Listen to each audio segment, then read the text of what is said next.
So ito to guys, ito yung terrible na kainan na nakasubo sa kantahan. Oh, ang taas ng boses.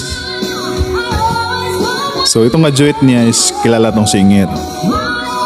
Ang ganda ring boses nito. Oh.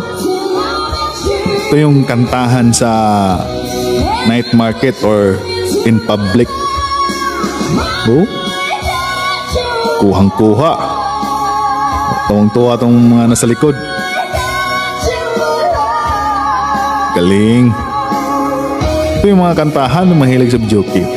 Kahit saan dito sa Pinas, pag nakita ka ng mga videoke, kalain mo, palingon ka kasi yung iba, ang ganda ng tinig. Yung iba naman, ang pangit ng boses. So itong dalawa to is ano itong babae, siguro may banda tong babae, may band to. So itong lalaki, kilalang may band to. Mga pistahan na concert, sumasalang to.